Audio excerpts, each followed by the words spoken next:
ഇന്ന് തന്നെ ഡൗൺലോഡ് ചെയ്യൂ. കാണൂ നിങ്ങളുടെ ഫേവറേറ്റ് ഷോസ്. സിഐ സാറേ, ദേ രണ്ടുപേരും ഇവിടെ ഇണക്കുരുവികളെ പോലെ മുട്ടിയൊരുമേ ഇരിപ്പുണ്ട്. എന്റെ മുമ്പിലുണ്ട് സാറേ രണ്ടുപേരും.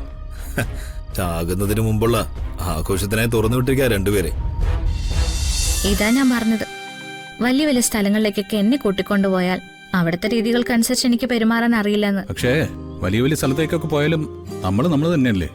കണിമംഗലം പരമേശ്വരന്റെ മകൻ വരുണും ആറ്റുവശ്ശേരി ദേവനാരായണ തിരുമേനിയുടെ മകൾ രാധികയും. നമുക്ക് നമ്മുടെ രീതി തന്നെ മതിയെന്നേ.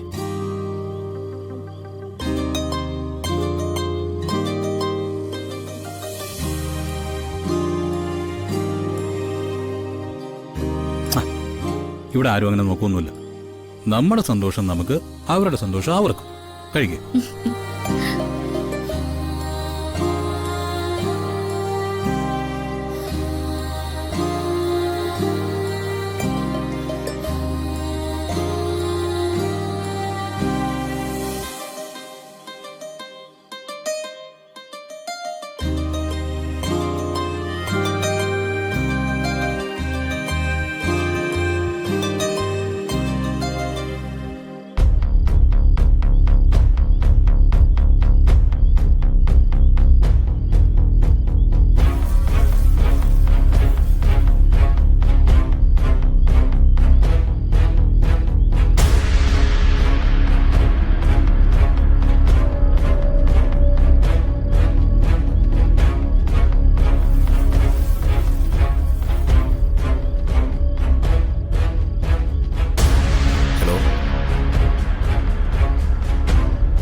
സിഐ സാറേ, ദേ രണ്ടുപേരും ഇവിടെ ഇണക്കുരുവികളെ പോലെ മുട്ടിയൊരുമേ ഇരിപ്പുണ്ട്.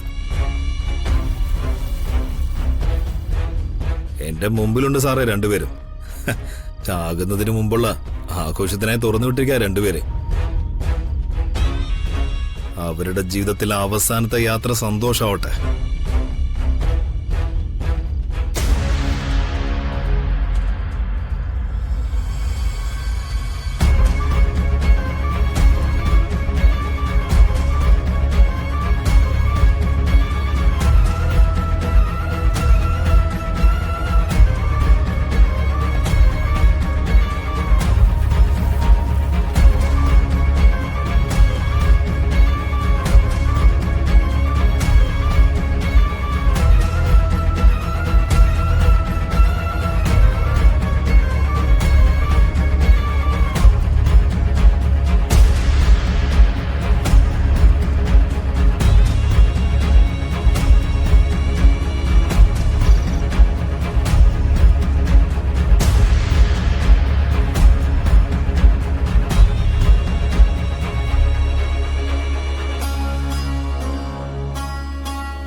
എന്തായി മോളെ, ആശുപത്രിയിൽ നിന്ന് ആരെങ്കിലും വിളിച്ചോ? അവര് ചത്താലും ചത്തില്ലെങ്കിലും എനിക്കെന്താ? എനിക്ക് കിടന്നിട്ട് ഉറക്കം കിട്ടുന്നില്ല മുത്തശ്ശി. അതെന്തു പറ്റി? എന്തു പറ്റിയെന്നോ? വരുണും രാധിക ഇതൊന്നും അറിയാതെ ആഘോഷിച്ച് നടക്കല്ലേ. അത് ഓർക്കുമ്പോ എനിക്കിവിടെ ആകെ തല്ലി പൊളിക്കാൻ തോന്നുക. എടി, നീ അബദ്ധമൊന്നും കാണിക്കല്ലേ. നിനക്ക് മാനസികമായി കുഴപ്പമൊന്നും ഇല്ലെന്ന് അറിഞ്ഞാലേ ഒന്നല്ല ഒരുപാട് കേസുകളാ നിന്റെ തലയിലേക്ക് വരിക. ഓർമ്മ വെച്ചോ. ഇതിപ്പോ നേരെ ചൊവ്വേ ജീവിക്കാനും പറ്റുന്നില്ല. എല്ലാവരുടെ മുന്നിലും കൊച്ചുകുട്ടികളെപ്പോലെ അഭിനയിക്കേണ്ടി വരിക. ചിലരൊക്കെ കൺമുന്നിൽ വന്ന് കുഞ്ചിക്കുന്ന കാണുമ്പോഴേ ഒരു ചവിട്ട് വെച്ചു കൊടുക്കാൻ തോന്നും. എടി, അതിന് നിനക്കിങ്ങനെ ദേഷ്യം വന്നിട്ട് എന്താ കാര്യം? കൊച്ചുകുട്ടികളോട് ആളുകൾ അങ്ങനെ തന്നെയല്ലേ കാണിക്കുന്നേ? മുത്തശ്ശിക്ക് പറയാൻ എളുപ്പമാ. ഞാൻ അനുഭവിച്ചുകൊണ്ടിരിക്കുന്ന ബുദ്ധിമുട്ട് മനസ്സിലാവില്ല. ഉണ്ടാതിരിക്കടി. നീ ഇപ്പോഴല്ലേ ഇത് തുടങ്ങിയത്? കുറച്ചുനാള് ഭ്രാന്തിയുടെ വേഷവും കെട്ടി സുകുമാരി അങ്ങോട്ടും ഇങ്ങോട്ടും നടന്നിട്ടുണ്ട്. അതെന്തിനാ? എനിക്ക് സൂഹിക്കാനാ? എടി, നിന്റെ ജീവിതം നന്നാക്കാൻ വേണ്ടിയാ. അന്നത് സഹിച്ചതിന്റെ പേരില ഏതെങ്കിലും വിധത്തിൽ നിന്നെ തിരിച്ചു കിട്ടിയതും നിനക്ക് ഇങ്ങനെയൊക്കെ നടക്കാൻ പറ്റിയതും. മുത്തശ്ശി പെണങ്ങല്ലേ മുത്തശ്ശി.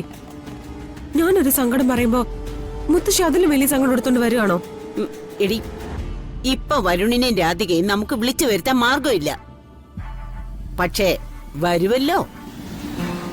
രാധികയായതുകൊണ്ട് അധികം കാലം കുടുംബത്തിൽ നിന്ന് വിട്ടു നിൽക്കുകയൊന്നുമില്ല. അച്ഛനെ അമ്മയും കാണാൻ മുട്ടുന്നു എന്ന് പറഞ്ഞിട്ടേ അവൾ ഓടി ഇഞ്ഞു വരും. തിരിച്ചു വന്നാലേ അവളെ ഇല്ലാതാക്കാനുള്ള മാർഗങ്ങള് നമ്മൾ വേറെ നോക്കില്ലടി. വിഷം കലക്കാ പോലും വേറെ ആളെ അടുത്ത് കുടിക്കുന്നേ. ഈ അച്ഛൻ നിത്യേനെ പൂജ ചെയ്യുന്നത് അവക്ക് വേണ്ടിയാണോ മുത്തശ്ശി? അല്ലാതെ ഇവക്ക് എങ്ങനെ ഇത്രയും പവർ കിട്ടുന്നേ? നിന്റെ അച്ഛന്റെ കാര്യത്തിലേ എനിക്ക് നല്ല സംശയമുണ്ട്. ഏതെങ്കിലും നിത്യപൂജയൊക്കെ അവളുടെ പേരിൽ കഴിക്കുന്നുണ്ടാവും. പക്ഷേ ദൈവങ്ങൾ കണ്ണടയ്ക്കുന്ന ഒരു സമയമുണ്ട്. അങ്ങനെ ഒരു സമയം നമുക്ക് കിട്ടുവടി. ആ, എന്തായാലും ഈ ജന്മത്ത് കണിമംഗലത്ത് തിരിച്ചു കയറി ചെല്ലാൻ പറ്റുമെന്ന് നീ കരുതിയില്ലല്ലോ. പക്ഷേ അവിടെ ചെന്ന് കേറിയില്ലേ? ബാക്കിയൊക്കെ നമുക്ക് നോക്കാം മോളെ. നീ കിടന്ന് ഉറങ്ങാൻ നോക്ക്. മുത്തശ്ശിക്ക് നല്ല ഉറക്കം വരുന്നുണ്ട്. ശരി മുത്തശ്ശി. ആ അതെ, ആശുപത്രിയിൽ നിന്ന് എന്തെങ്കിലും വിവരം കിട്ടിയാലേ അപ്പ എന്നെ അറിയിക്കണം. ശരി മുത്തശ്ശി.